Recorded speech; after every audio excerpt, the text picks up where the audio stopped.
The first thing I want you to do as we start reading House on Mango Street is really to take a look at your book.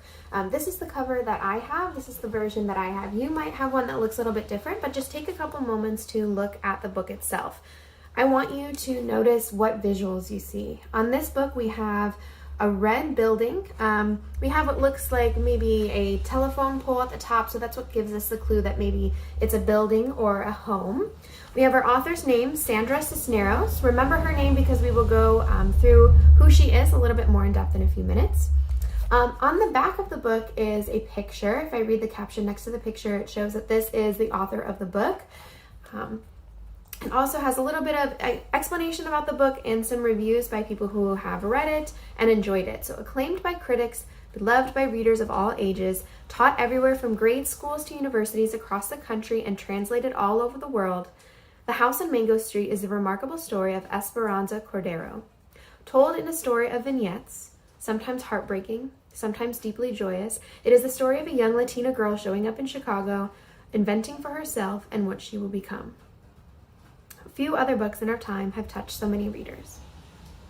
So what can we take away from this section right here? Well, first of all, we learn who Esperanza Cordero is. We learn that she is our main character or our protagonist of the story.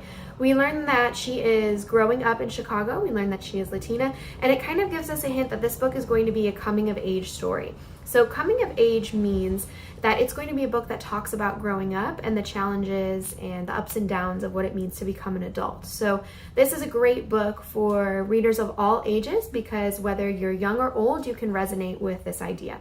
If you're a younger reader, you can understand that transition. Perhaps you're going through it right now. If you're an older reader, you can look back on the time that you went through your own coming of age transition into adulthood. So that will already give us a hint that this is going to be one of the themes that come in the book, coming of age and transitions into adulthood. So keep that in your notes. If you have a note sheet, write down coming of age.